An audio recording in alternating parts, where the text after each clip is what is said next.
te bendiga. Qué privilegio el poder estar una vez más aquí contigo compartiendo. Creo yo que este es uno de los mensajes de los cuales vamos a recibir mucha bendición por parte del Señor. Hay una película que se estrenó ya hace varios años, se llama Troya, que la interpreta Brad Pitt, que está basada en la obra literaria de la Ilíada y la Odisea de Homero. Hay una escena donde el protagonista Aquiles, interpretado por Brad Pitt, tiene que decidir si va a la guerra y no sabe qué hacer. Y ante esta disyuntiva acude a su madre para que le ayude a tomar esa decisión, que le dé consejo. Y su madre le dice algo como: si decides quedarte, tendrás hijos e hijas, y ellos tendrán hijos.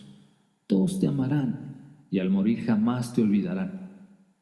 Pero al fallecer, tus hijos y sus hijos también, tu nombre se perderá. Pero si decides ir a la guerra, la gloria será tuya. Escribirán historias sobre tus victorias por miles de años. El mundo va a recordar tu nombre. Pero si vas a la guerra, morirás. Tu fama y reconocimiento estará ligada a tu muerte. Y como ya sabrás, Aquiles opta por lo segundo, decide ir a la guerra y ahí muere. Y me estaba preguntando acerca de la motivación de Aquiles para haber decidido ir a la guerra, a pesar de que tenía segura la muerte. Y aunque esta es una historia de ficción, pienso que esconde una gran verdad acerca de la naturaleza de los seres humanos. Y creo que la motivación de Aquiles para ir a la guerra fue por miedo, un temor, que vive en el fondo de nuestro corazón. Muchos no lo perciben, pero lo sufren. La mayoría de nosotros nos damos cuenta que lo tenemos. Y aunque muchas veces no lo expresamos, es un miedo inherente a nosotros y es un temor que nos motiva a hacer muchas de las cosas que hacemos. Y considero que este fue el miedo que impulsó a Aquiles a ir a la guerra, a pesar de que él ya sabía que la muerte lo iba a estar esperando. Y es el miedo a ser invisible. El miedo a no ser relevantes para nadie. El miedo a que nadie nos note siquiera que existimos. Y pensamos, ¿qué tal si dejo de ir a la escuela y nadie lo nota? ¿Qué tal si un día me dejo de congregar en la iglesia y nadie pregunta por mí? ¿Y si un día dejo de ir al trabajo y ningún compañero me extraña? Desde una edad muy temprana, en la escuela, tenemos ese temor a ser invisibles. Y comenzamos a buscar maneras de superar ese temor. Hay quienes buscan resolverlo de maneras diversas. Hoy en día, las redes sociales están llenas de videos de personas haciendo cualquier tontería para que alguien los note. O las chicas que se toman fotos, así como levantando el trasero, sumiendo los cachetes y como que desde arriba, ¿no? Para que se les vea más el trasero, para que les den un like, ¿no? Y ser notadas, que alguien comente acerca de ellas. Y más aún, hay algunas que usan tanto filtro que hasta podrían purificar el agua, ¿no? Hay de los que optan por llenarse las orejas o las narices o los aretes, o la cara de aretes. Algunos otros se llenan de tatuajes, de calaveras, demonios, suegras o cualquier otra cosa que espante. Hay de los que quieren llamar la atención portándose mal, siendo rebeldes, fumando, drogándose o haciéndose algún peinado muy extravagante. Hacen estas cosas para decir: yo voy contra la corriente, quiero ser diferente. quiero ser visto, quiero sobresalir. ¿Y qué me dicen de los que manejan un auto que no pueden pagar? O viven en departamentos sin muebles porque están rentando en la zona de moda de la ciudad para no perder el estatus, para que sean vistos. Algunos estudian no porque les guste la carrera, sino por el título que les dará la profesión, para que les digan licenciado, doctor, arquitecto, ingeniero y demás, ¿no? Y precisamente hay personas que necesitan anteponer a su nombre un título para sentirse importantes, porque no es lo mismo ser Pablito que el contador Pablo. No es lo mismo ser José que el licenciado José. Hay chicas que se quieren dar a notar por enseñar su cuerpo, vistiendo de una manera muy reveladora. Y en casos más extremos, ¿qué de las chicas que para conseguir un poco de afecto o atención deciden entregar su cuerpo a la primera persona que les dé un poquito de atención? O solo por decirles palabras como te quiero, te amo, te extraño, te necesito y todas esas que tú ya sabes. Pero aún en la congregación hay quienes entran al ministerio por la motivación equivocada. Entran al ministerio para ser vistos, desde un diácono, un músico, un maestro o inclusive un pastor. Entre muchas otras cosas que hacemos para tratar de no ser invisibles, de ser importantes, de ser relevantes para alguien. Porque lo queramos aceptar o no, en algún momento de nuestra vida todos nos hemos sentido invisibles. En la Biblia hay una historia que está narrada en el capítulo 16 del libro de Génesis. Para quien no lo sospechaba, Génesis es el primer libro de la Biblia. Y lo digo porque por ahí puede haber gente que tiene menos Biblia que una convención de ateos, ¿no? Y es la historia de la esclava egipcia Agar. El contexto de la historia es que Dios le sale al encuentro a Abraham y le da la promesa de que su descendencia, de su descendencia hará una gran nación.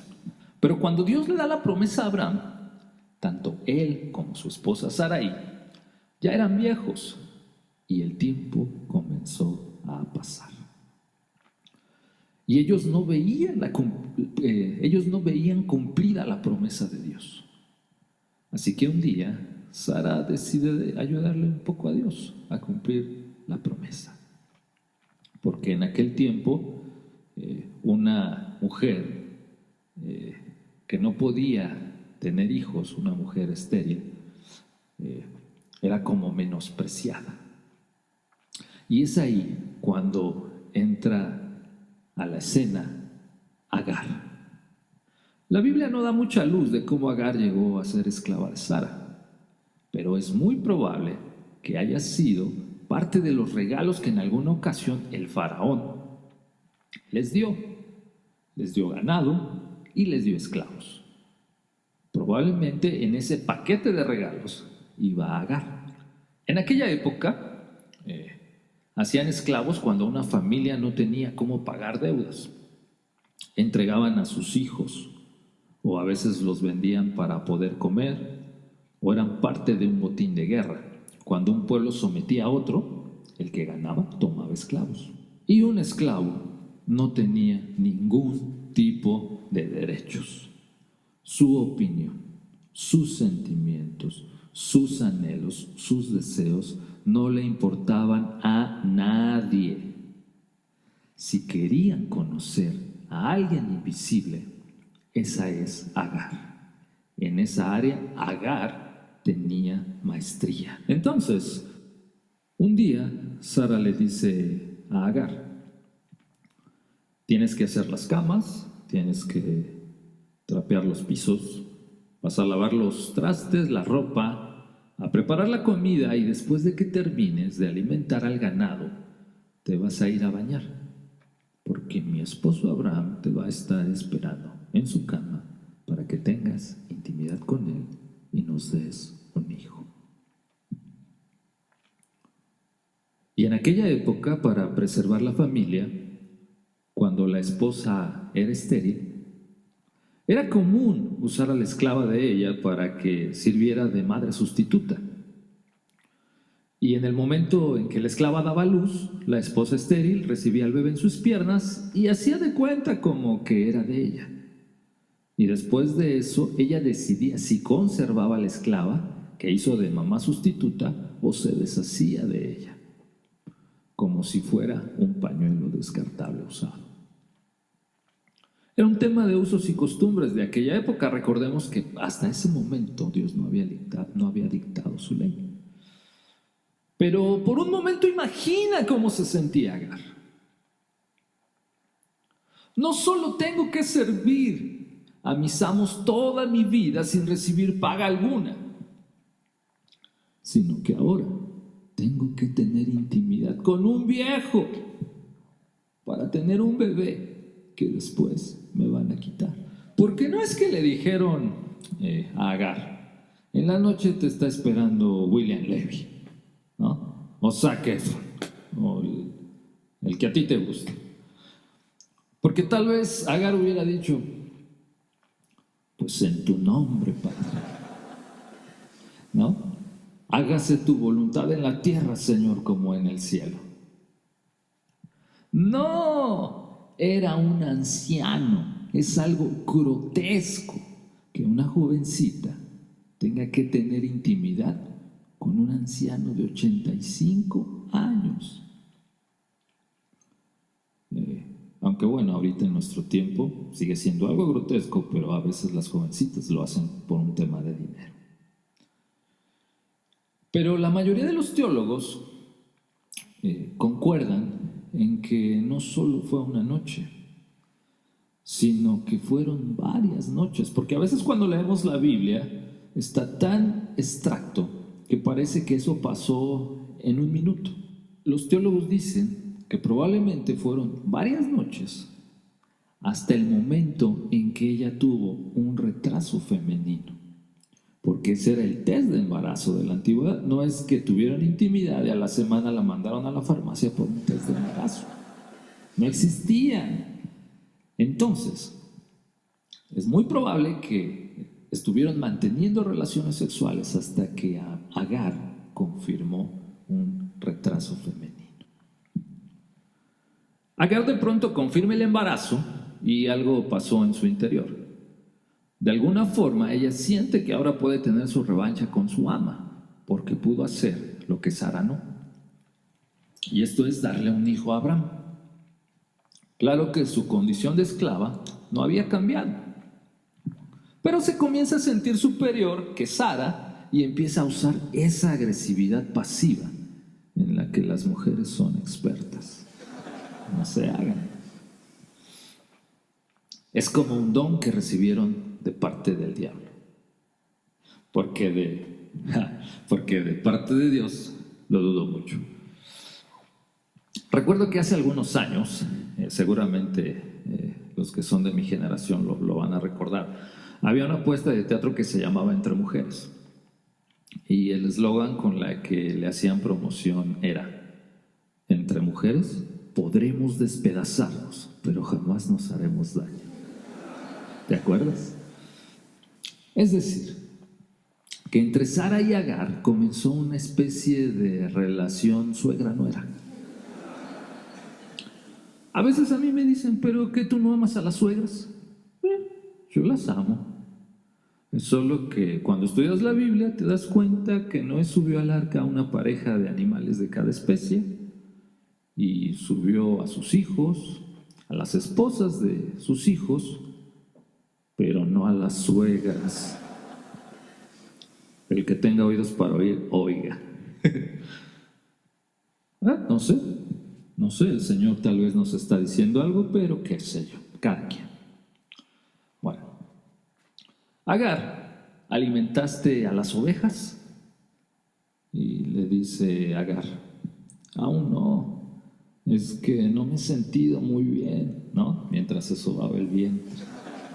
Esa agresividad, esa agresividad pasiva, ¿no?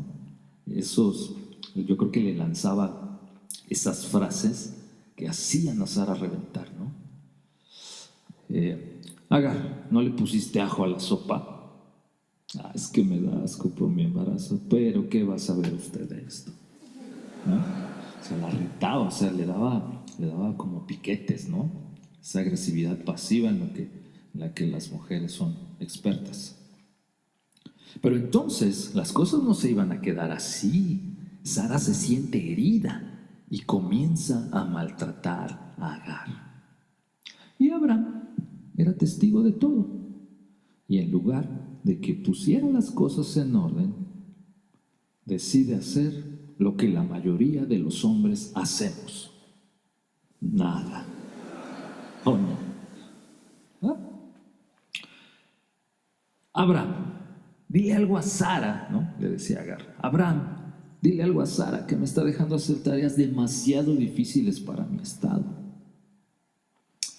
Y yo me imagino a Abraham diciendo, Agar, haz lo que te dice, hombre. No miras que está jugando en la América. ¿No? Y ya llegó a las finales. Y luego el revire, ¿no? De Sara. Abraham, ve nada más cómo se porta Agar conmigo. Ya nada más falta que me dé órdenes. ¿Qué se cree? Y mientras Abraham está jugando FIFA con el Xbox y a lo mejor le dice, a ver, mujer, Agar es tu esclava. Haz con ella lo que a ti mejor te parezca. No me molestes, que yo no me voy a meter en esos menesteres. Todo esto está en el capítulo 16 del Génesis, por si después lo quieres leer. Cuando Sara escucha eso de parte de Abraham, siente como una licencia y comienza a maltratarla, a tal grado que Agar siente que su vida está en peligro y decide huir al desierto. Seguramente Agar pensó, no le voy a dar la satisfacción a Sara de que me mate. Prefiero escapar y en todo caso morir huyendo. Entonces Agar huye al desierto. La Biblia no da referencia en qué dirección. Pero imagínate una jovencita sola, embarazada en el desierto, y es muy probable que su destino ya estaba sellado para que ella y su bebé murieran. Muchas personas piensan que la Biblia es la historia del hombre buscando a Dios, pero en realidad la Biblia es la historia de Dios buscando al hombre. Y el relato continúa con algo maravilloso.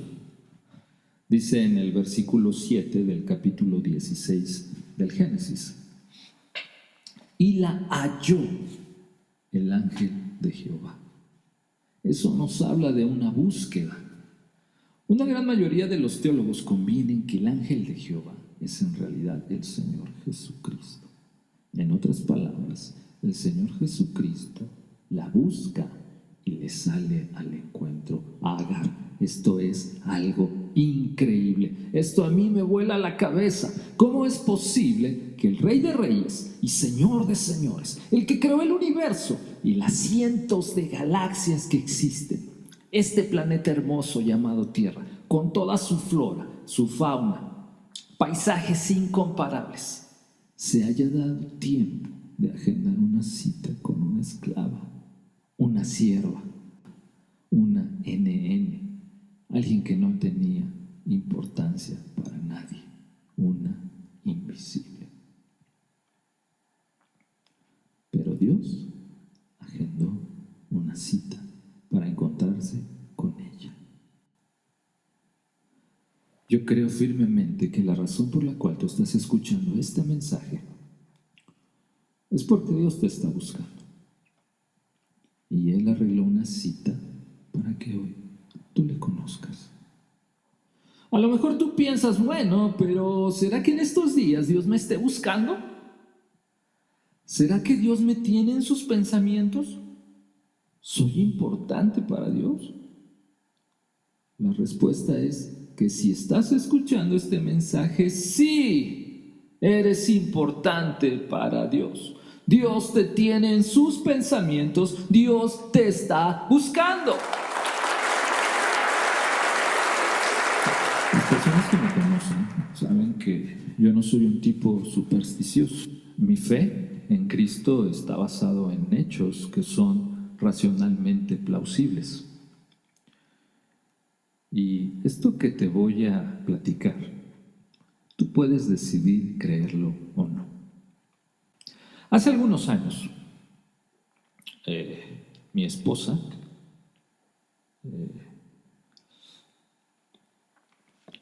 y yo decidimos ir a hacer un devocional a la iglesia,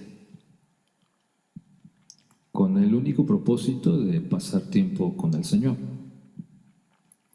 Y llegábamos todos los días, alrededor de las 6 de la mañana, todavía era oscuro, y teníamos en la plataforma de la iglesia un teclado, entonces lo conectaba y cantábamos por, no sé, una media hora y después orábamos otro tanto.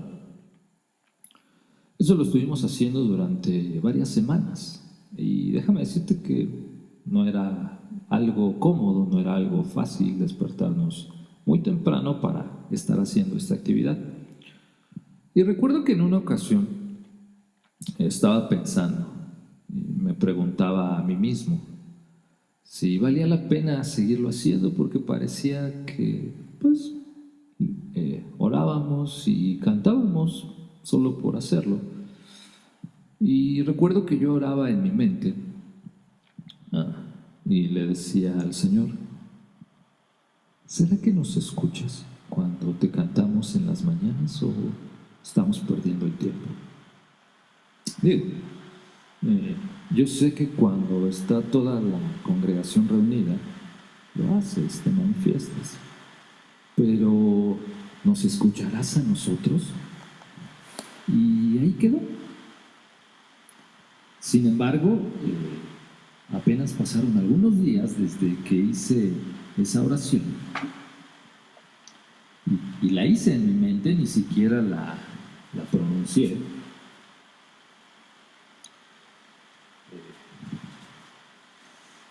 Y estábamos como siempre en la plataforma.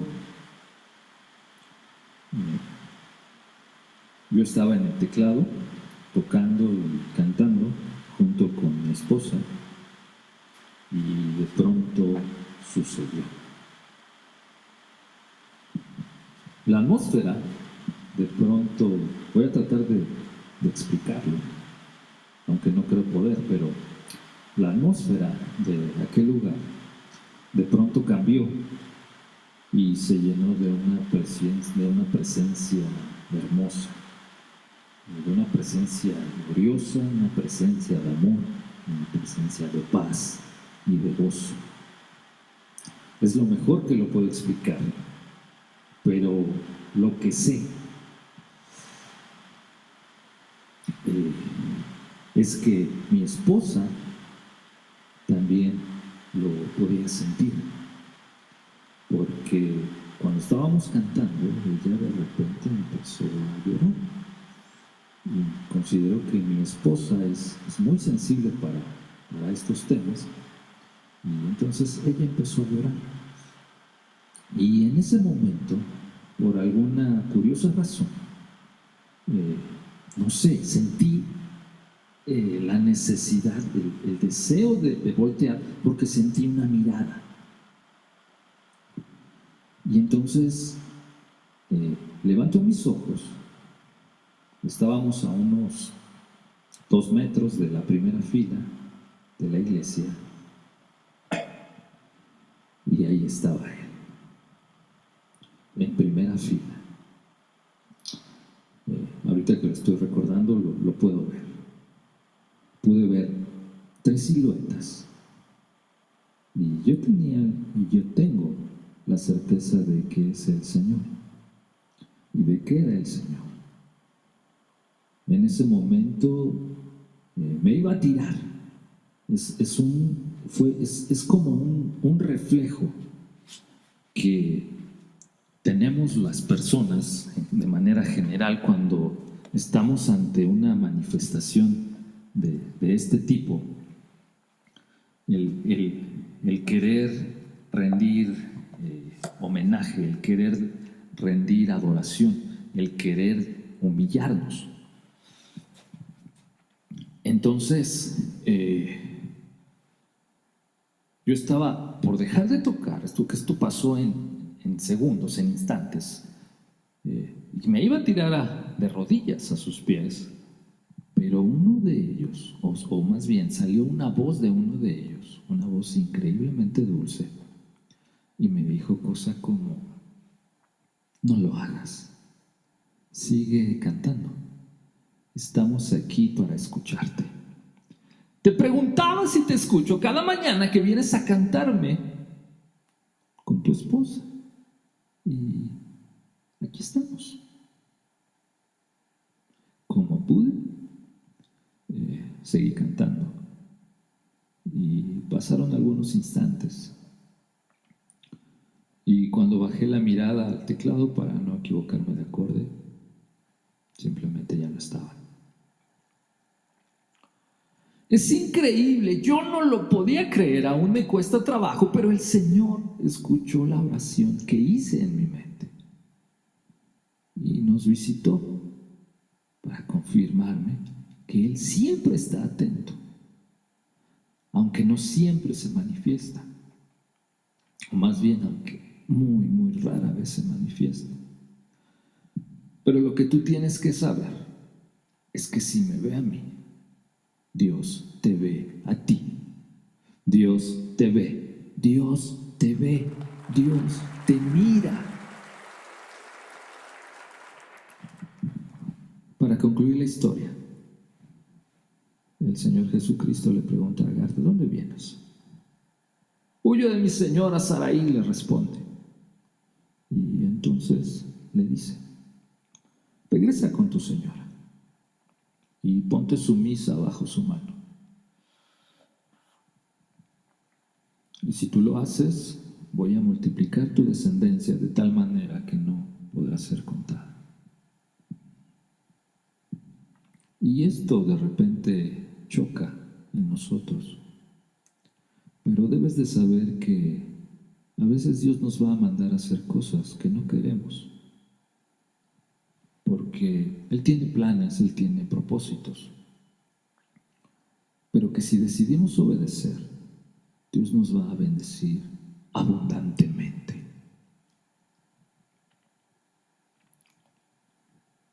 Y esta parte de la historia a mí no me gusta, porque Dios le estaba diciendo a Agar: regresa con Sarai. Regresa al maltrato, a las humillaciones, al sufrimiento. Pero le da una promesa: serás la madre de una nación grande. Y Agar, después de tener ese encuentro con Dios, no vuelve a ser la misma. Así como todos los que hemos tenido ese encuentro, y entonces nace algo profundo de parte de Agar hacia Dios. Y le dice: tú eres el Roy, que significa el Dios que me ve, el Dios que me ve. Y después de tener ese encuentro con el Señor, ella decide obedecer y regresa con Sarai. Pero te preguntarás, ¿será que Dios cumplió la promesa que le hizo a Agar la esclava? La respuesta es sí. Agar es considerada la madre de todo el pueblo árabe. ¿Puedes imaginar eso? ¿Puedes imaginar lo que Dios hizo? Pero ahora, escúchame con mucha atención. Esta palabra es para ti que estás escuchando. Dios te ve. Dios te ve. Dios te ve.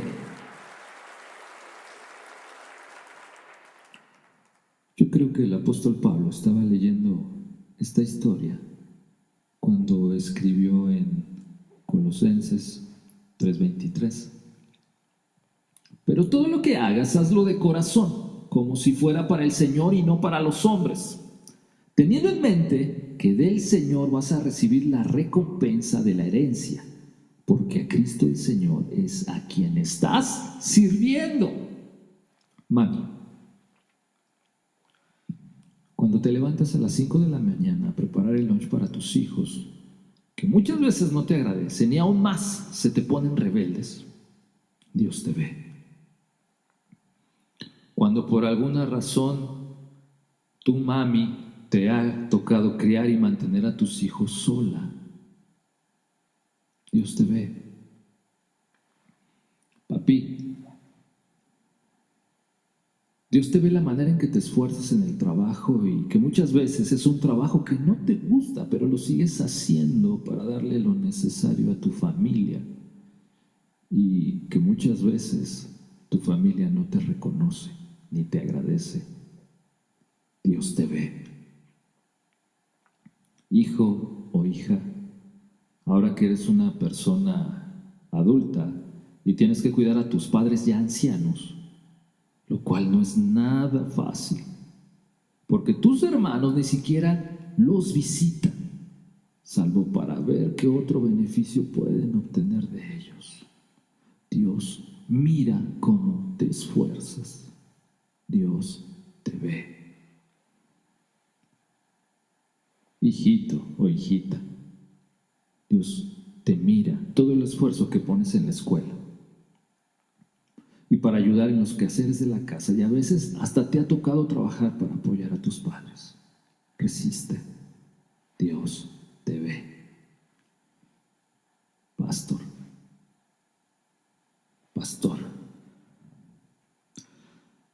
tú que con todo el amor preparas predicaciones, pasas tiempo con Dios, inviertes tiempo, dinero, cuidando a tus ovejas, y que muchas veces las ovejas son malagradecidas, no desmayes. Dios te ve. Hermano, que tienes algún ministerio en la iglesia, desde tocar la música, hacer el aseo, recibir a los hermanos en la entrada, dando consejería, enseñando a los niños, y que parece que nadie te lo agradece. Dios te ve.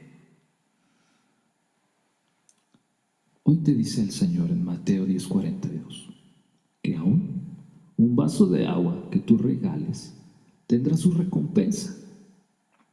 Así que sigue adelante, no te rindas, no desmayes. Todo lo que hagas, por mínimo que sea, a su tiempo va a tener su recompensa. Porque Dios te ve, Dios te ve, Dios te ve. Oh, gracias Señor, porque nos amas. Gracias Señor. Quiero orar por ti. Padre,